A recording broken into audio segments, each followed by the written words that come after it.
तीनों के पोते आए, परपोते आए, सब बड़े की सुंदर देखोगे, फूल फुलवारी कितने सुंदर वाले सब है, बहुत प्रेम उनसे करते, सब पूरा परिवार आ चुका है।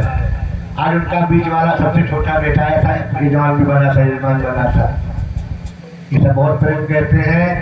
एक राजा नरक थे, ऐसा राजा दानी विश्व में पैदा नहीं हुआ, बहुत भगवान से प्रेम करता है। पृथ्वी में 1 करोड़ गाय दान करता था, 1 करोड़ गाय। हम लोग एक बछिया भी दान नहीं कर पाते, जरा शादी में आता है नंबर गाय दान करो तो 100 रुपया 11 रुपया निकालते हैं। जन्म हुआ तो 11 को बढ़ते ही नहीं, 11 में गाय की पूंछ नहीं मिलती, गोबर नहीं मिलता, गाय क्या मिलेगी। एक हमारे यहाँ 32 सिंह ठाकुर थे, 32 सिंह मिल में नौकर थे और एक बेटा भी नौकर था। रोज मंदिर आते थे 5 बजे और मंदिर बंद होता तब जाते थे। तो उन्होंने कहा पंडित जी बछिया पूजवाए लो, हमसे दान करवाए लो। हमने कहा बछिया दान तो होती नहीं, गाय दान होती है, फिर हमारे फिर लोग बछिया दान करवा लेते, हम कहीं बछिया दान नहीं करवाते। देखा तुम्हारे क्या होता है, पंडित जी बछिया ले आते, बछिया और 100 रुपया देते हैं, वो पूछ पकड़ के दान कर लेते, हो जाता गोदाम। देखा 100 रुपये वाले हम पंडित तो नहीं है और बछिया दान करवाते भी नहीं है, मरते दम तक मर गए और 100 रुपया बछिया दान नहीं कर पाए। राम का विवाह हुआ तो राम के बाप ने 4 लाख गाय गाय की विवाह मंडप में, रामायण लिखा, 4 लक्ष बड़ी भेड़ मंगाई, सोने से सजी हुई पहले दिन की दुधारू गाय। गाय की कथा सुनाते हैं। एक बहुत बड़ा सेठ था, बहुत बड़ा सेठ, सोने का व्यापार। मृत्यु समय में तो बोलती बंद हो जाती है, तो मृत्यु आई बोलती बंद।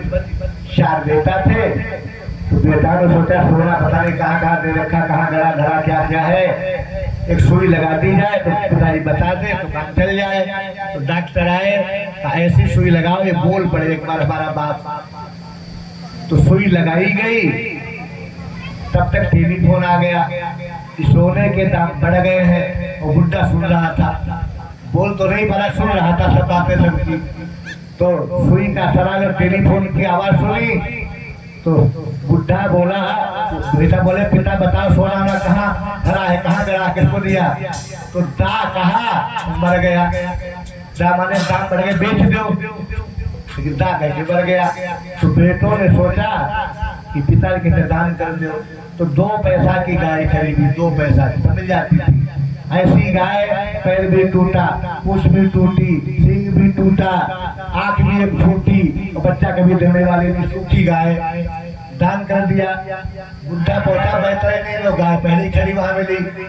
भैया बोली सेठ जी हमारे पीठ पर बैठो, क्या पूछ पड़े तुमको नदी पार कर दूं।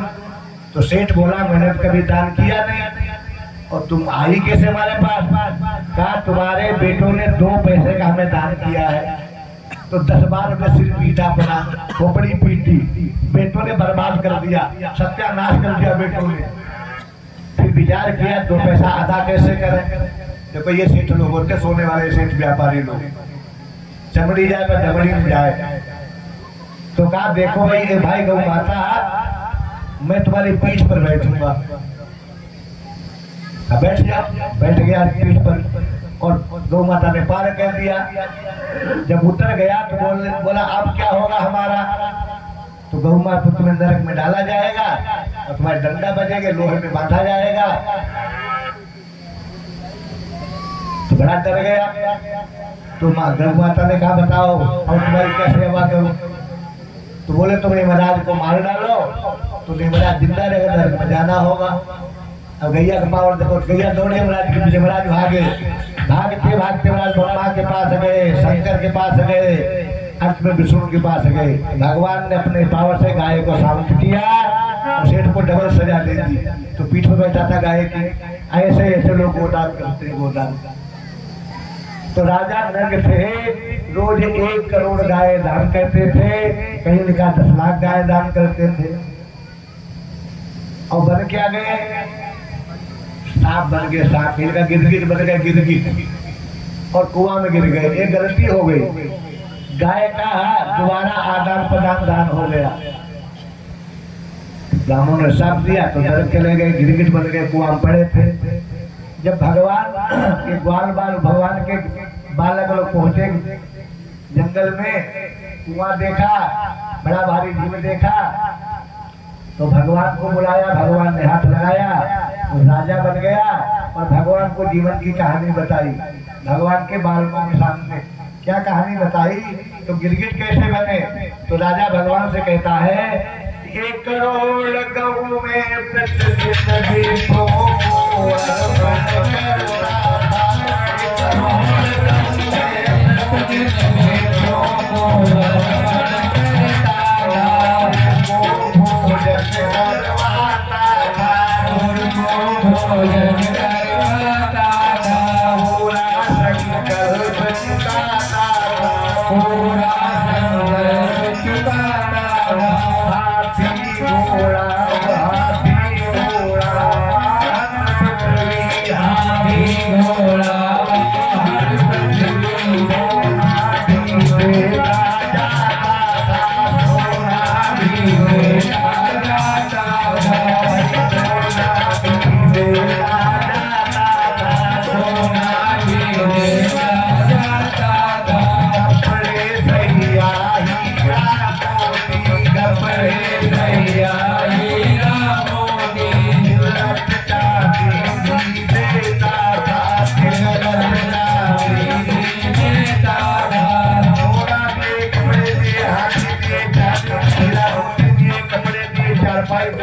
डबल बेदान किया, बन गया गिरगिट। गलती हो गई, अब दान में आप गलती करेंगे तो फिर गिरगिट बनना पड़ेगा। दान सुपात्र को देना चाहिए, विद्वान को देना चाहिए, जाति जप वाले को देना चाहिए, हवन करने वाले ब्राह्मण को देना चाहिए। उड़िया पुड़िया वालों को कभी नहीं देना चाहिए। पुड़िया वाले पुड़िया भर के पैदा हो गए और तुमको खूब तक जातो चबाया जाएगा। बांध लेना गांठ। एक ब्राह्मण 3 दिन तक संध्या नहीं करे, शूद्र हो जाता है बेहतर के समान। उनको देख करके घर से भगा दो। जो ब्राह्मण 3 दिन तक संध्या नहीं करे वो शूद्र हो जाता है। 12 दिन तक हवन नहीं करे तो भी शूद्र हो जाता है, चंडाल व्रत हो जाता है। तो ब्राह्मण संध्या करे, उसको दान करो। एक थोड़ी दान की बात बता दी। एक विजयनगर है दक्षिण भारत में, विजयनगर। एक महाराजा थे, बहुत बढ़िया राजा। उन्होंने गायत्री की 5 कुंटल की सोने की मूर्ति बनवाई, गायत्री मैया की। गायत्री बहुत है, हर देवता का अलग अलग गायत्री है। हम लोग ब्रह्म गायत्री के उपासक है, ब्रह्म गायत्री के। हमारी गायत्री शिव रूपिणी है, ब्रह्म रूपिणी, विष्णु रूपिणी। एक हमारी गायत्री माता 5 मुख वाली है, प्रधान गायत्री। तो गायत्री की 5 कुंटल की सोने की मूर्ति बनवाई और 5 कुंटल का सिंहासन सोने को बनवाया और सोने के आभूषण पहनाए और घोषणा करवा दी कि मैं गायत्री का दान करूंगा, जो ब्राह्मण रहने वाला हो आ जाए। अब तरह तरह के ब्राह्मण बढ़िया चंदन लगाए, बढ़िया पगड़ी पहने, बढ़िया दुपट्टा रेशमी पोछा डाल के पहुंचे। जब राजा संकल्प करे मूर्ति सामने जाए दान लेने के लिए, तो तत्काल मूर्ति का हाथ उठाए से के सामने ऐसे कर दे, तो डर जाए, भाग जाए ब्राह्मण। भाई सोने की मूर्ति हाथ कैसे उठा सकती है और सामने ऐसे कब करे, झटका लगा के डर जाए, भाग जाए। लाखों ब्राह्मण आए, सब भाग गए डर करके। अब उन्होंने आगे जनक वाला काम कहा कि धरती में कोई ब्राह्मण रहे नहीं, विप्र विहीन सब एक पृथ्वी हो गई। राजा जनक ने क्या कहा था, वीर विहीन मही मैं जानी। राजा बोला विप्र विहीन मही मैं जानी। एक ब्राह्मण थे, बहुत बढ़िया गायत्री उपासक गायत्री जप कर रहे थे। जो ब्राह्मण 24 लाख गायत्री एक बार जप ले, वो कह सकता कि ब्राह्मण है। पुड़िया पुड़िया नहीं खाए, तम्बाकू नहीं खाए, चिलम नहीं पिए, गांजा नहीं पिए, 24 लाख जप करे, वो कह सकता कि ब्राह्मण है। ऐसे ही 24 लाख 24 बार जपे, वो पूरा ब्राह्मण होता है। अभी 5,95,00,000 गायत्री जपे, वो कह सकता कि हम ब्राह्मण हैं। सब ब्राह्मण का अधिकारी नहीं है वो, ऐसे ब्राह्मण थे वो। तो गायत्री माता ने उनके अंतरात्मा में प्रेरणा दी, जाओ दान ले आओ। आप तक कभी दान लिया नहीं था उन्होंने। गायत्री माँ की आज्ञा मांग करके गुफा से निकले, 2-4 चेलावास का चलो विजयनगर चलेंगे। केला चल पड़े, पीछे पहुंचे जाकर के। गंदे संदे कपड़ा है, मौका नहीं कपड़ा धो तो समाधि में रहते, कपड़ा कौन धोए उनके। और शरीर पे बाल मिट्टी लगी हुई है, लेकिन चेहरा चमचमा रहा है ब्राह्मण जी का। पहुंचे राजा के दरबार में, देखा आजकल बाबा हमारे ब्राह्मण कपड़ा बहुत बढ़िया पहनते, लपा भैया से मूर्ख ब्राह्मण भी कपड़ा बढ़िया नहीं पहनते। तो लड़का हमारा समय पहना रहा तो बढ़िया पहने बैठे, जो मिल जाए वही पहन लेते, कपड़ों को ध्यान नहीं देते। क्या भगवान से जुड़ना, क्या कपड़ा अपड़ा करेंगे। तो ये बनवा लाया, बढ़िया रोज बना रहा, भगवान की कृपा है। तो राजा ने देखा, हमारा दान लेने आए, ले जा। कितने तुम्हारे जैसे आ चुके, बढ़िया बढ़िया महंत लोग आए, 1,008, 108, 1008, कितने कितने आचार कर होते। कहा नहीं, आए हैं लेकर ही जाएंगे। महाराज बोले आए हैं लेकर के ही जाएंगे। चलो महाराज पहुंचे बाबा जी। शंकरपड़ा राजा ने आगे बढ़े, तो वही मूर्ति ने फिर तत्काल हाथ किया, भागे नहीं, आंख बंद की ध्यान किया। उन्होंने क्या किया, ऐसे 2 मुड़ी उठाए वैसे कर दिया, गाती घाट पीछे चला गया। चले चलो उठाओ। राजा के नौकरों ने उठाया, वो चल पड़े। तो राजा पीछे बोला, पंडित जी रुक जा। रुक गए। कहा मूर्ति ले जाओ, पंडित जी से बात करेंगे। कहा महाराज ये बताओ, जितने आज तक ब्राह्मण आए अगुली देख के सब भाग गए, तो आपके सामने वही कृत्य हुआ, आप क्यों नहीं भागे। तो उन्होंने कहा गायत्री माता ने अगुली उठाई, क्यों उठाई। उन्होंने सबसे संकेत किया कि तुमने अगर एक पुनश्चरण कर लिया हो, एक पुनश्चरण तो हमको ले चलो, अच्छा तुम्हारे सारे कुल का विनाश सत्यानाश कर डालो। सबसे यही कहती थी गायत्री मैया, एक पुनश्चरण किया तब तो हमको ले चलो, तुम्हारे कुल का सत्यानाश कर, पानी देने वाला कोई नहीं रहेगा। मैंने कहा भैया हमारा एक को पूरा हो चुका है, 24 पुनश्चरण पूरे हो चुके हैं, और दूसरा चालू कर दिया हमने।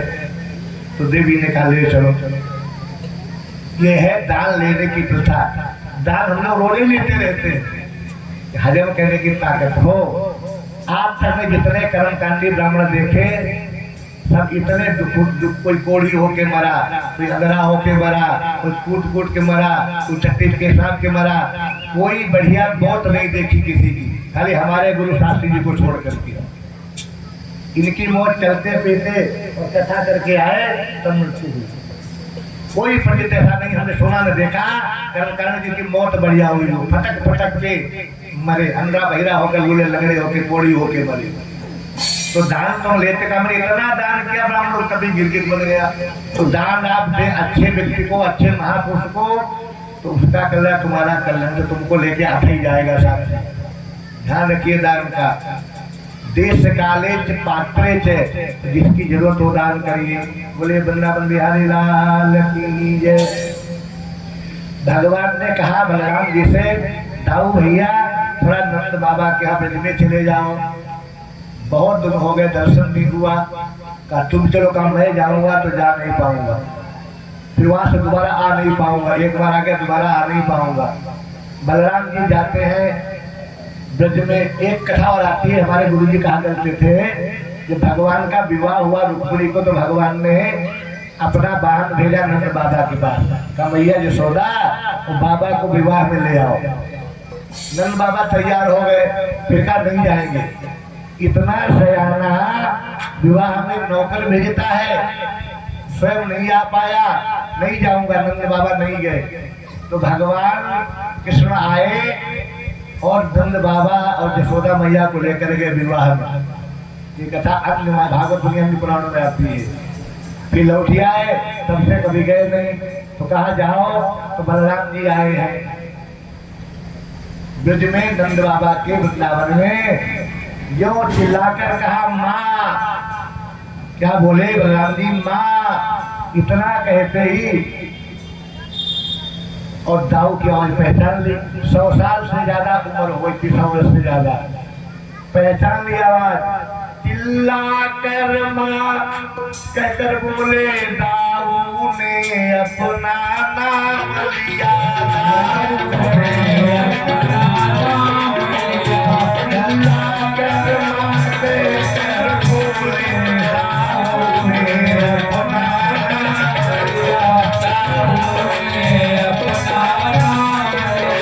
भैया बहुत बुरी हो गई थी, आँख पथरा गई थी, देख पाती नहीं थी, रोते रोते हल्दी जैसे हो गई थी।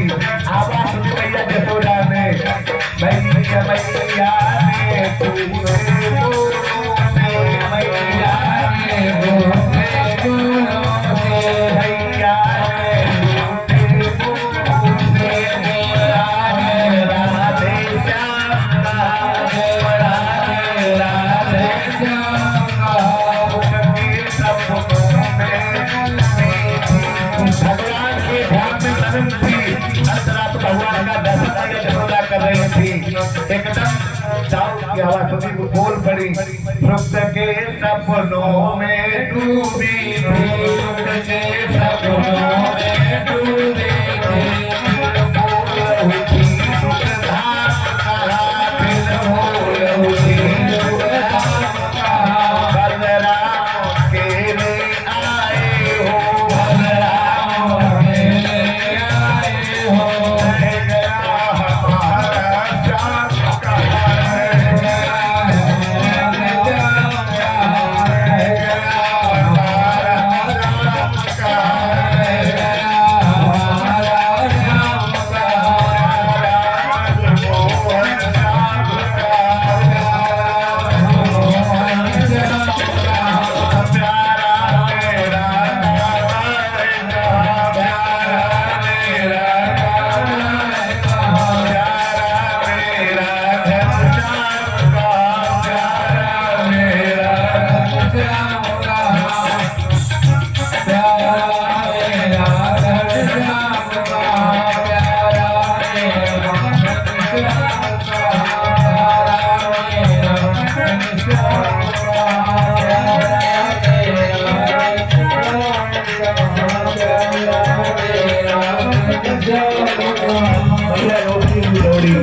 हमारा पेड़ों में गिर पड़े, खूब रोए दोनों बहना भैया। इंद्र बाबा ने बहुत रोए। इतना दुखद घटना घटी, सारे ब्रजवासी आ गए, सब दौड़ दौड़ के रोने लगे।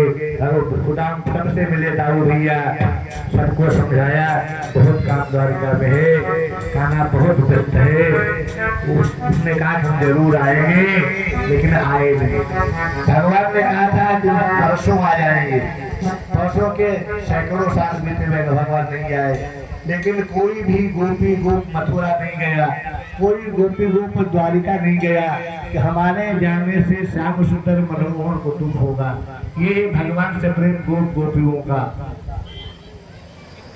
परसों कहिए परसों गए बरसी गए बदरा श्याम नहीं आए, घूमरी गए बदरा श्याम नहीं आए, घूमरी गए बदरा श्याम नहीं आए। परसों कहिए बीत गए बरसों, परसों कहिए बीत गए बरसों, परसों कहिए बीत गए बरसों, परसों कहिए बीत गए बरसों, परसों।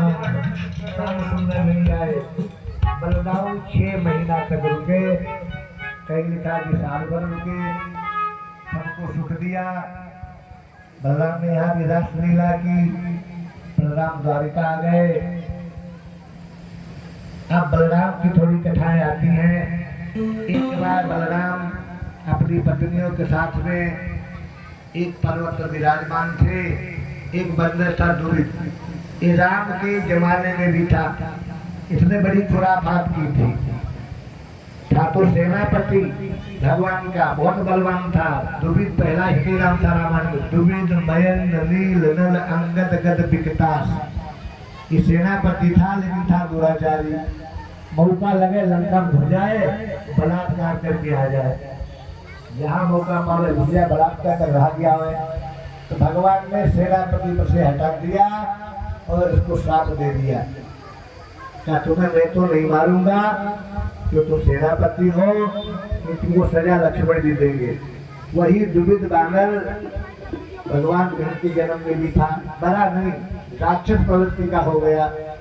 और इन नरकासुर का बड़ा मृत्यु था।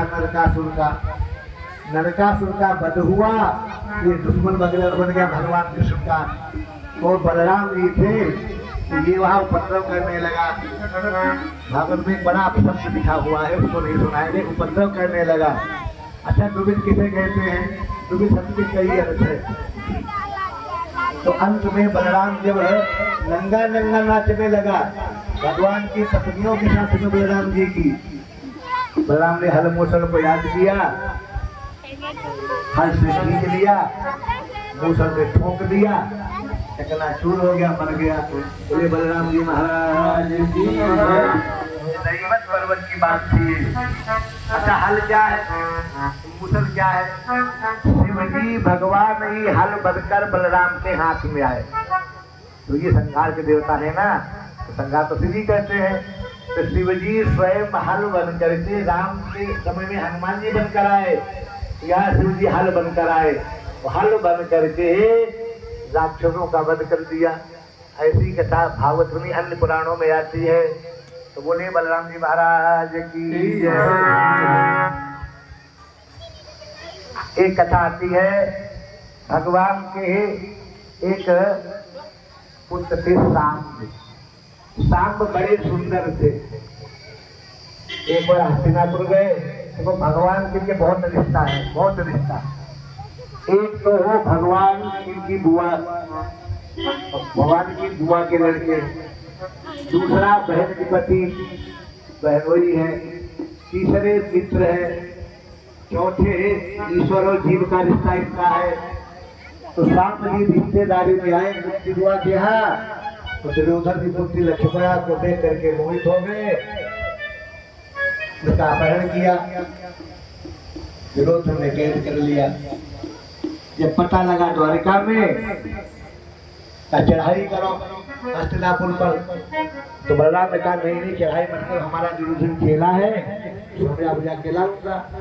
बलराम जी गए, जमुना के किनारे रुके, खबर भेजी बलराम जी आए हैं। तो दुर्योधन आदि भीष्म पितामह द्रोणाचार्य आए, वहां पर सत्कार सम्मान किया। देखो भाई, तो हमारे भतीजे को छोड़ दो और पुत्री का विवाह कर दो। दुर्योधन गर्म हो गया, बलराम को जाति का अपशब्द का प्रयोग किया, कैद करो। आ गया बलराम को क्रोध।